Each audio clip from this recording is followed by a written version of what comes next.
ได้อยู่เอาได้เนาะโอ้คิดว่าลูกสาวล่าบ่ให้เอาพัวบ้านไก่บ่แม่นบ่บ่แม่นโอ้คันทามีคนมักก็ให้เลย ให้เลย โอ้พี่น้องเอ้ยอันนี้ก็คือลูกสาวลาเนาะลูกชาวลาท่านโอ้ค่าดองเท่าไหร่ลูกสาวลาของไอ้พ่อ50 ล้าน50 ล้านก็เลยเอามือเฮือนพัวเลยบ่เอามือเลยเพราะว่าลูกสาวของไอ้พ่อโสดมาจักปีแล้วโอ้ยหลายปีแล้วโอ้ลาค่อยดีหั่นน่ะลูกลาค่อยโอ้ลูกสาวลาเนาะลูกชาวลาลูกสาวลาพ่อฮักพ่อเพลงพี่น้องเอ้ยเพราะว่าลูกสาวของเพิ่นว่ายังโสดถ้าผู้ใดอยากคุยก็คุยได้น้อยพอเนาะได้ดอก50 ล้านขอดอก50 ล้านเพราะว่าคันทาลูกสาวลามักผู้บ่าวพังไทยก็ให้โลดพังลาวก็ให้เวียดนามก็ให้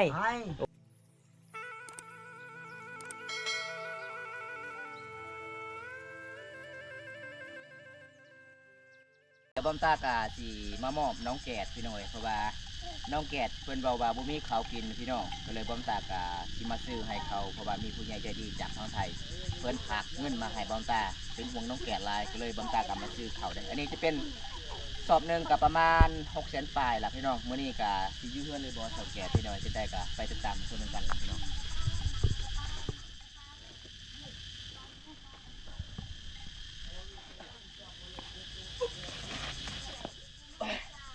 ไปพี่น้องลุ้นน้ำกันเลยสแกตซื้อเฮือนหรือบ่พี่น้องไปนี่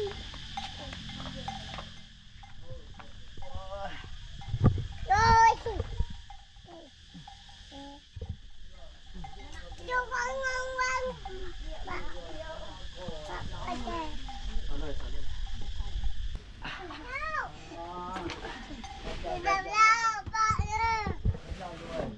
วันนี้ก็สิได้พ่อทางไอ้แม่ทางไอ้พ่อเลยพี่น้องเลยเพราะว่าบังเอิญในลีพี่น้องจะได้พ่อน้องแก่เพราะว่าความตากับบ่สบายเนี่ยพี่น้องก็เลยบ่ได้ไปหาดนแลน้องแก่พี่น้องเลยวันนี้ก็สิไปมอบน้องแก่ก็คือข้าวเลยพี่น้องข้าวซอบนึงพี่น้องเลยวันนี้พี่น้องก็เพราะว่าเงินที่เหลือกับความตากับสิมอบให้น้องแก่ซื้อสบู่ซื้อกระแป้งแน่พี่น้องอันนี้ก็จะเป็นเงินที่เหลือบามต้าซื้อเขาพี่น้องกะประมาณอย่าง150,000พี่น้องเลยเงินที่เหลือพี่น้องหลังจากที่บามต้าซื้อเขาได้เพราะว่าเขากระสอบ1,600,000 ปลายพี่น้องขอบใจด้วยบามต้ากะสีมะม่วงให้น้องแกะเลยพี่น้องโดยขอบใจเด้อไปจะได้น้องแกะฮะดีใจอะไรบ่ได้เขากินเลยมั้งมื้อนี้เนาะดีใจเลยโอ้ไปให้แล้วบ่น้องคือแล้วโอ้โดยไปเอาข้าวสีเฮ็ดฮีดโอ้เวลาไปให้นี่ไปนอนอยู่ให้หรือบ่จะคืนน้องไปนอนคืนเดียวบัดเข้ากินบัดก็เลยกลับบ่โอ้ได้เข้ามาแต่ไสไปนอนขึ้นภูยืมเอาข้าวเขาเจ้าบ่โอ้ไปขอข้าวชาวบ้านเนาะอ๋อก็เลยเขาบัดก็เลยกลับบ้านเนาะเมื่อนี้เป็นจะได้มีผู้ใหญ่ใจดีฝากเงินมาให้น้องซื้อข้าวเป็นจะได้ดีใจหลายบ่น้องโอ้ดีใจแล้วดีใจบ่โอ้ดีตื่นเต้นเลยตื่นเต้นหลายเนาะโอ้พี่น้องเป็นจะได้ขอขอบใจผู้ใหญ่ใจดีไอ้เพิ่นแน่ขอบใจเด้อผู้ใหญ่ใจดีที่ให้เงินน้องซื้อข้าวเด้อให้อยู่ดีมีแห้งขอให้ร่ำให้รวยเราเป็นแล้วให้ร่ำให้รวยแล้วแหละอ้าวอีแม่บัดนี้อีฟอนผู้ใหญ่ใจดีก่อนแน่เป็นบ่อ้าวเห็นดีว้าวภาษาบรูรถอวยพรผู้ใหญ่แน่สวัสดีเจ้าเฮมจะมาขอบใจผู้ใหญ่ใจดีก่อนเลยขอบใจละใจเด้อโอ้โดยเพราะว่า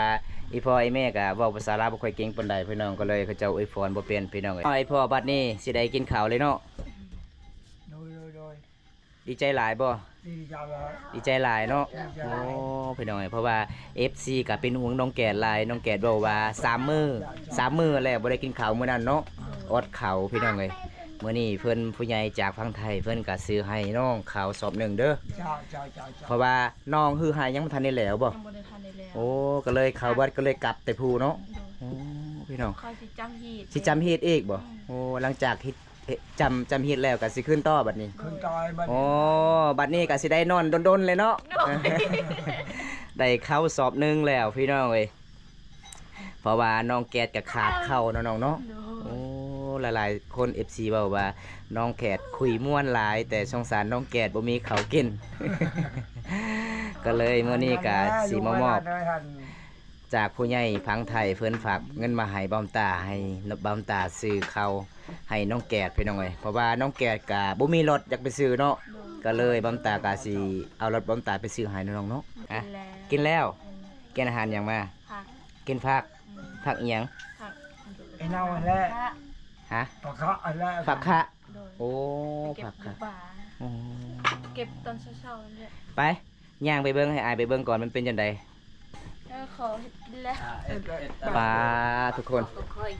อันนี้ครับ โอ้พี่น้องเลยอันนี้บ่ โดย โอ้พี่น้องผักขะบ่ โดย อันนี้เป็นจังไดเพิ่นครัวบ่ โดยเพื่อน ไป ครัว ย่างไปเบิ่งก่อน โอ้ยพี่น้องเลยบ่น้องแกดเพื่อนของน้องพยกเข่าบ่หรือว่าจังได บ่หูแล้วเวลาฝนน่ะมันก็มีลมแบบลมพัดแล้ว หลังคาไปมาเลย ไป โอ้ยพี่น้องเอ้ยอันนี้ก็จะบอลน้องๆเฮ็ดกินเนาะนี่เนาะ โดย โอ้พี่น้องไปนอนป่าจักคนมื้อ 4 คนกับ สี่คน หลา โอ้ แม่นี่ แม่แน่ อืม แล้วก็น้อง ลา หลานจักคน 2 คน หลาน2คน เป็น โอ้ น้อง ไปนอนอยู่ป่าเลยบ่อยู่ภูบ่ อยู่ ได้กินอาหารหยังไปนอนอยู่ภู บ่ได้กินหันยังได้กินแต่หน่อไม้ กินแต่หน่อไม้โอ้ไปหาหน่อไม้อยู่ตามไห้เลยบ่ โดย โอ้เพราะว่าช่วงนี้ก็หน่อไม้ออกหลายเนาะ พี่น้อง อันนี้มันเงินที่เหลือกะให้น้องซื้อสบู่กับกระแป้งนี่เด้อ โดย ยังแสนปลายพี่น้องเอ้ยเพราะว่าบาวตาซื้อข้าวกับประมาณ600,000ปลายนี่แหละมื้อนี้ก็มาเยี่ยมยามน้องแกดสาวลาวเฝ้ามังกรมื้อนี้ก็สิดีใจนะน้องเนาะได้กินข้าวกินน้ำแล้วบัดนี้ มีความสุขน้ำแน่ โอ้พี่น้อง ที่ได้กินข้าว เพราะว่าเรื่องของน้องข้าวเบิดเลยบ่น้อง เบิดแล้ว เบิดแล้ว แบบเหลือแต่อันนั้น เหลือแต่เฮาจะซักบ่ เหลือแต่อยากสั่งนั่นแหละ พี่น้องเอ้ยเป็นน่าสงสารเลยพี่น้องเอ้ยเพราะว่าคันบ่มีผู้ใหญ่ใจดีฝากมาเฮาก็สิบ่ได้กินข้าวเลยเนาะ บ่ได้ อดอีกแล้วเนาะ อด เพราะว่ามื้ออื่นก็สิจำฮีดอีกบ้านเฮาเนาะ จำพี เป็นงานบุญดับไฟบ่ โดย ก็คือเขาเจ้ากินหยัง กิน กินควายตัวหนึง อืม โอ้กินควายตัวหนึงพี่น้องเอ้ยน้องก็จุ้งน้องเขาอยู่บ่ควาย จุ๊บ โอ้ได้เงินมาแต่ไสจุ้ง อายกับจ้าง อายมารับจ้างบ่โอ้เขาเจ้าเก็บ แต่ละเฮือนเท่าใดเขาเจ้าเอาขาเงินจุ้งกล้วย บางคนแบบเขาออนไลน์แบบเขามีเงินส่วนเฮาเอา200,000กับพ่อแบบ โอ้ บ่มีเงินเด้ พอที่จำเหตุเนาะ อื โอ้ มพอสิเฮ็ดอีก พี่น้องเอ้ยเพราะว่าบอมตาก็โดนแล้วบ่ได้ไปหาค่าเวียกหลายเป็นไข้แน่บ่สบายแน่หาก็มาแต่สวรรณเขต เพราะว่ามาเยี่ยมยามน้องสาวเอาพวกเขตสวรรค์ก็เลยบ่ได้เยี่ยมยามน้องแกดเมื่อนี้ก็ไข้ได้ลงมาที่เฮือนได้กุฏิโอ้ยลงมาที่เฮือนบ่ได้เลยเป็นไข้3 มื้อบ่สบายพี่น้องเอ้ยอันนี้ก็จะเป็นเฮือนของนางแกดทั้งหมดพี่น้อง เบิ่งพี่น้องทางในมันจะเป็นปองหมดพี่น้องน้องแกดสาวลาวฝ่าวมังกรเนาะ โดย น้องแกดสาวลาวฝ่าวมังกรน้องบาปไปใส่เมื่อนี้น้องบาป โอ้โห บ่ฮู้บ่ อืม โอ้น้องบาปกลับเป็นหมู่บ้านกับน้องเนาะ โดย พี่น้องเลยอันนี้ก็จะเป็นบ้านของสาวเกดเพราะว่าผู้ใดทักหาสาวเกดก็คือ Facebook ของน้องชื่อว่าน้องเกดตัวดำบ่ น้องเก็บตัวดำนั่นแหละ น้องเกียรติตัวดำพี่น้องเอ้ยเพราะว่าเฮามันจนเนาะน้องเนาะ โอ้ย บ่มีหยังพี่น้องเอ้ยถ้าผู้ใดฮักก็มักคือกันเนาะ โดย โอ้นี่ล่ะพี่น้องสาวเขตชนบทชนเผ่ารูพี่น้องเอ้ยมื้อนี้ก็ไอ้ฟอยไอ้เมก็อยู่เฮือนเลยเนาะมื้อนี้เนาะเพราะว่าไอ้ฟอยไอ้เมก็เพิ่นว่าขาดข้าวแล้ว 3 มื้อบ่ได้กินข้าวก็เลยมื้อนี้ก็เพิ่นก็ดีใจหลายแล้วน้องเนาะเพราะว่าไอ้ฟอยไอ้เมก็เว้าบ่ออกแล้วเนาะ ได้ข้าวสอบหนึงก็ว่ามันง่ายแล้วน้อง โดย ขันเฮาไปรับจ้างนี่ฮอด6 มื้อ7 มื้อพุ่นแหละจึงได้เข้าสอบหนึ่ง แม่นความแล้วเฮาจนเฮาต้องไปรับจ้าง แม่น ก่อนสิได้ แม่น ส่ง แม่น เสือก็ต้องไปรับจ้าง แม่นFK สุนบทรูบ้านเฮาก็บางมื้อก็ได้รับจ้างบางมื้อก็บ่ได้เนาะเพราะว่าเขตสุนบทบ้านเฮาก็บ่มีคนจ้างเนาะ อืม ถ้าให้มีผัวก่อนเนาะจึงขาวเนาะถ้ากระแปรงหลาย นี่ขาดกระเปงว่า แม่นช่วงนี้บ่มีเงินซื้อกระแปรงเนาะ ก็เลยตัวดำพี่น้องเลยดำแบบธรรมศาสตร์บ้านเฮาบ่ได้ทากระแปรงหลายเนาะ โดย โอ้พี่น้องน้องเกดพี่น้องเอ้ยสาวไฮสาวหน้าสาวส่วนได้พี่น้องเอ้ยเพิ่นก็หากลับมาแต่ฮือไห้พุ่นแหละขึ้นฟูไปนอนฟูเพิ่นว่า2 มื้อ 2 คืนเนาะ โดย ไปนอนอยู่ฟูกลับวันนี้บ่กลับบ่ วันนี้ โอ้ กับ ลองมาแต่ฟูวันนี้เนาะ อืม โอ้พี่น้องเอ้ยบริยานยุ่งบ่แถวฟูบ่ กลางมุง กลางโมงเอาโอ้เวลานอนอยู่ฟูนี่ต้องนอนอยู่ดินเลย บ่เอาไม้ เอาไม้ อื โอ้ ม เอาไม้สิมาปู อืม หลังจากนั้นก็กลางโมงก็นอนเลย อืม โอ้พี่น้องเอ้ยอดเอา อดเอาเลย ฉีกกินฉันมีอาหาร โอ้ ตอนเที่ยง กันอยู่เฮือนนี่บ่ได้กินเลยตอนเที่ยง กินแน่แบบคนมีอาหารแบบบ่มีอาหารกินของใครของมันเลย โอ้ มีแจวกับจำแจวเอาเลย โอ้พี่น้องเอ้ย บางทีบางคนก็คอยบางทีคอยอดและเขาบ่อยากกินจำแจว แมนอันนี้มันพุดหยิบสิ้นบ่อยแม่ เออ สิ้นได้ยังนี่น่ะ เห็นมุก สิ้นมกโอ้สิ้นผามงกองเนาะ เออ โอ้ ก็เลยแล้ว พี่ ร น้อ ว ง ย สินเผามองกองเลยพี่น้องเอ้ยอันนี้เมกระเท้าไอ้ฟอกกระเท้าแล้วน้องแกดเนาะเพราะว่ามีแต่น้องแกดหาเงินหาค่ำไปรับจ้างโอ้คนสู่ชีวิตเอหลีพี่น้องเอ้ยเมื่อวานนี้เพิ่นหากามาแต่ให้ฮือให้พี่น้องไปกับไอ้เมย์เลยบ่ ไป โอ้ กันเลย ส่วนในพอบ่ไป บ่ไป เอาไปเลี้ยงงัว เลี้ยงงัวโอ้ แล้วนี่ก็ว่าลูกลาคนขยังโสดเราลูกหลามาเข้าเป่านึงใช่ โอ้ พ่อแม่ ลูกสาวก็ยังโสด ยังโสดลูกสาวยังโสด โอ้คันทามีผู้ใหญ่จากพังไทยพังลาวก็สามารถเอาได้บ่ เอาแล้วอยู่ เอาได้เนาะ โอ้ คิดว่าลูกสาวล่าบ่ให้เอาพัวบ้านไก่บ่แม่นบ่ พ่อแม่ โอ้ คันทามีคนมักก็ให้เลย ให้เลย โอ้ พี่น้องเอ้ยอันนี้ก็คือลูกสาวลาเนาะ ลูกชาวลาท่าน โอ้คาดองเท่าใดลูกสาวลาของไอ้พ่อ 50 ล้าน 50 ล้าน ก็เลยเอามือขึ้นพัวเลยบ่ เอามือเลย โอ้ แต่ว่าเฮ็ดอันนั้นควายจะต้องมาโมกันอีก โอ้ ต่างหาก หลังจากนั้นก็สำเร็จ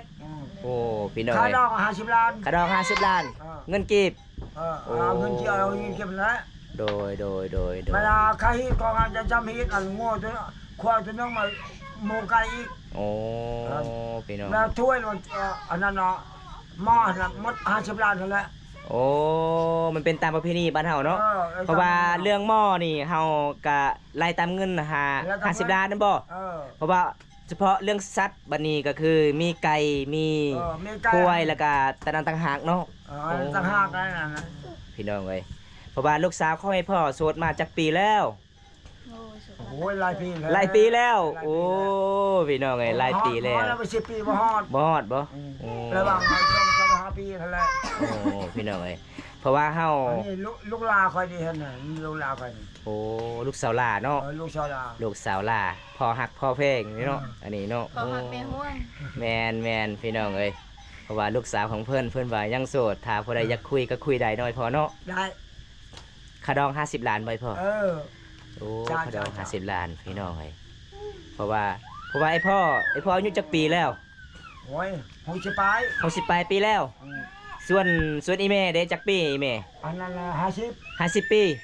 โอ้ส่วนไอ้พ่อก็สมัยตั้งสงครามเนาะ โอ้แต่ ท่านอยู่บ่สงครามบ่ เอาแต่60 โอ้ ปีก็155 โอ้ไอ้พ่อเกิดบ่ปี 1965 65เอามาห้องจะ75คือเมื่อวาน 75นะ โอ้ปลดปล่อยสงคราม ปอชงงาม75 โอ้ ก็เมื่อวาน โอ้เนาะ มากลับบ้านนั่นแหละ โอ้ คอยก็จะไปก็155 โอ้พี่น้อง ปี60อันปีก็แล้ว60อันขึ้นป่วยอยู่ป่าอยู่ลงอยู่ป่า โอ้โดยต้อง โอ้ขดองเมียนี่ หมู่อันน่ะชีโต โอ้ หมู่มันขดองระยะอัน โอ้ ประเดี๋ยวใกล้16ตัว ใกล้ อ่า โอ้มันเป็นตามประเพณีเนาะ จะทำพี่อันนี้เราคือการนั้นลูกลาคันนั่น โอ้ อำเภออะไรมาชำนั้นแล้วค่อยบอกหัน โอ้ขดอง50 ล้าน เขาดัง50 ล้าน เพราะว่าคันทาลูกสาวลาวมักผู้บ่าวพังไทยก็ให้ ให้โลด ทางลาวก็ให้ ให้ เวียดนามก็ให้ ให้ โอ้พี่น้องเอ้ยคิดว่าบ่ให้คนต่างประเทศให้เบิด ให้ เนาะ โลดให้โลด โอ้พี่น้อง บ่ เอ้ย ยาก บ่ยากเนาะบาดนี้น้องแกดกะสิดีใจแล้วได้กินข้าวแล้วพี่น้องเอ้ยป้าน้องแกดบัดเท่านี้บ่ข้าวเฮือนของน้องบ่ โดยเพิ่นเท่านี้ อันนี้ก็จะเป็นเฮากะสิไม่ยังขอเอิ้นเวลาเฮาสิซักอีกนี่เนาะ อืม โอ้คันเฮากินหมดนี่แสดงว่าเฮาซักบ่มีเนาะน้องเนาะ แกให้โลดหลังว่าจะแกะ แกะเป็นบ่น้องแกด จักเลย อื แกะลอง มพอดีน้องแกดกะสิแกะลองเบิ่งพี่น้องเพราะว่าน้องแกดกะสิ ใจตาทำมาเยอะเลย มาตอนแรงเลยพี่น้องเพราะว่าน้องแกดก็บ่มีข้าวเด้ ฟ้าพี่น้องส่วนเสาบาปเพื่อนไปเลี้ยงงัวไปเลี้ยงงัวไปเลี้ยงแบ่พี่น้องเลยไปเลี้ยงแบ่ผู้เดียวบ่โอ้พี่น้องเลยเพื่อนไปเลี้ยงแบ่ผู้เดียวพี่น้องเลยนี่ครับ อันนี้ก็จะเป็นสาวบาปเด้อพี่น้องเพื่อนก็เปิดใจพี่น้องเลยเพราะว่าหลายๆคนกับคนหาเพจน้องบาปบุกคอยเจอปันใดพี่น้องเลยนี่ครับเม็ดสาวเขตรูบ้านเฮากับไปเลี้ยงแบ่เด้เห็นบ่ตอนเป็นสาวโสดพี่น้องอันนี้สาวบาปสาวเผามังกรพี่น้องเลยนี่ครับบรรยากาศยามตอนเสาร์พี่น้องเลยเมื่อนี้กับน้องแกดกับสิดีใจลาพี่น้องสิได้ข้าวกินละแกะบ่เป็นคันแกะบ่เป็นนี่อมตาเอาเมื่อคืนได้ ฮะบ่ได้ สิบ่ให้บ่ บ่ให้ ไว้เลยเนาะ บ่ให้ ถอดเทือนถอดสารเลยเนาะ โดย เออพี่น้องเลยเอา แกะแล้วได้ เอามีดโลดตัดไปจะได้แล้วเลยบ่ ได้แล้ว โอ้ให้น้องเบิ้งระบบให้น้องเบิ้งลองโลดงามเข้างามหรือบ่ งามได้ เบิ่ง เขานี่แหละ โอ้งามเนาะ โดย นี่พี่น้องนี่ครับสิได้กินเลยเนาะน้องเนาะ โดยได้ โดน กินเลย โดนเลยเนาะ อืม พี่น้องเอ้ยอันนี้กะน้องแกกะสิดีใจดีใจจักเปอร์เซ็นต์น้อง หลายเปอร์เซ็นต์ หลายเปอร์เซ็นต์เลยเนาะสิได้ข้าวกินล่ะพี่น้องเอ้ยคันเบิดอันนี้แล้วกะน้องก็จะไปรับจ้างอีกบ่ อืม โอ้พี่น้องเอ้ยอันนี้ก็สิได้นอนอยู่หายประมาณจักมือน้อง หามือ หามือเนาะโอ้หลังจากเขาเบิดแล้วก็กลับเองเนาะน้องเนาะ ครับ จะได้กะลูกเขากลับกันเด้อเมื่อนี้กะบุ้ยยังละมาเยี่ยมยามมีพ่อไอ้แม่สาวเกดเพราะว่ามีผู้ใหญ่ใจดีจากทางไทยเพื่อนฝากเงินมาให้เพราะว่าน้องแกดกะเพื่อนบอกว่า3 มื้อบ่ได้กินข้าวก็เลยผู้ใหญ่จากทางไทยเป็นห่วงหลาย ก็เลยเพื่อนฝากเงินมาให้1,500 บาท ก็เลยบัมตักก็มาซื้อข้าวสอบนี่แหละพี่น้องเลยจังได้กะขอให้อยู่ดีมีแหงเด้อขอให้รักน้องแกดตอนนี้อ้ายกลับกันเด้อ โดย เพราะว่ามายิ้มยามน้องกับผู้มีหยังละมีผู้ใหญ่ใจดีฝากเงินมาให้น้องซื้อข้าวซื้อน้ำนี่ละเลือดที่นั่นน้องๆกะสิได้ซื้อสบู่บ่ โดย ซื้อบัตรแน่บ่ ซื้อบัตรเนี่ย เพราะว่าคันบ่มีมัดกับบ่มีสิลมกับผม อยากน้ำเลย อยากลมน้ำสีลายบ่ โดย เพราะว่าน้องกะเว้าภาษาลาวกะเป็นอยู่เนาะ เป็น แต่เขียนบ่เป็นเนาะ เป็น โอ้น้องเรียนจบห้องใด ปหา ป .5 โอ้พี่น้อยมื้อนี้ก็ดีใจจักเปอร์เซ็นต์น้องมีข้าวกินแล้ว 100%เลย 100%เลยเนาะจังได้ก็ก่อนบ้อมตาสิกลับก็ขอไอพรผู้ใหญ่ใจดีเพิ่นแหน่ ขอบใจเด้อผู้ใหญ่ใจดีที่ให้น้องเงินแบบ แล้วก็ข้าว เข้าแบบให้น้องได้กินค่ะบ่มีผู้ใหญ่ใจดีน้องก็สิขาดเขาวกิน แบบน้องบ่มีเขาวกิน โอ้เพราะว่าเฮามันจนเนาะน้องเนาะ โดย เพราะว่าเฮือนเฮาก็เฮ็ดคือกันแต่บ่มีข้าวกินเนาะน้องบ่คือเฮือนหมู่เนาะเฮือนหมู่นี่เฮ็ดอีหยังก็ได้เนาะน้องส่วนเฮือนของน้องนี่เฮ็ดอีหยังก็บ่มีเลยบ่โอ้พี่น้องเอ้ยมื้อนั้นอดข้าว3มื้อมื้อนี้ก็สิได้กินข้าวเลยเนาะเพราะว่าบอมตาก็ดีใจหลายพี่น้องเอ้ย โดย น้องเกดก็สิได้กินข้าวกินน้ำมีผู้ใหญ่ใจดีจากทางไทยโอนมาให้ตอนนี้ไอ้กลับกันเด้อน้องเด้อ สบ ขอกล่าวคำว่าสบายดีบ๊ายบาย สบายดีบ๊ายบาย เออ เดี๋ยวพอกันใหม่อีกเด้อ วันนี้ก็บอมตาก็จัดให้ตามสัญญา FC พังไทยพี่น้องเอ้ยเพื่อนก็ฝากเงินให้บอมตาประมาณ 1,500 บาทนี่แหละพี่น้องแต่มื้อนี้ก็บอมตากลับมาซื้อข้าวให้น้องเกดแล้วพี่น้องเอ้ยสอบหนึงก็ประมาณ 600,000 บาทเด้อพี่น้องเอ้ย สอบหนึ่งเขาพี่น้องเอ้ยเรือที่นั้นบอมตากะสิมามอบให้น้องแกดกะซื้อกระแปงซื้อสบู่พี่น้องเอ้ยมื้อนี้ก็ขอบใจหลายๆเด้อผู้ใหญ่ใจดีจากทางไทยที่โอนเงินมาให้บอมตากะสะพานบุญให้เด้อครับเด้อมื้อนี้ก็มอบถึงมือน้องๆแล้วก็ทางไอ้พ่อไอ้แม่ก็อยู่เฮือนอยู่ศาลพี่น้องมื้อนี้เด้เพราะว่าน้องแกดกับไอ้พ่อน้องแกดก็ดีใจหลายพี่น้องเพิ่นว่าอดข้าวกินประมาณ3มื้อพี่น้องเอ้ยไผฮือให้ก็ข้าวเบิดก็เลยกลับพี่น้องเอ้ยจังได๋บอมตากะสิปิดไว้ส่ำนี้ก่อนพี่น้องคลิปนี้ขอจบไว้ที่นี่ก่อนพี่น้องเอ้ยผู้ใดรับชมคลิปดีแล้วก็อย่าลืมฝากกดไลค์กดแชร์กดติดตามเด้อพี่น้องเอ้ยฝากเป็นกำลังใจให้บอมตาเฮ็ดคลิปตอนต่อไปพี่น้องคลิปนี้ขอจบไว้ที่นี่ก่อนคลิปหน้ามาพบมาพอกันใหม่พี่น้องเอ้ยขอกล่าวคำว่าลาตรีสวัสดิ์ครับผมบ๊ายบายครับ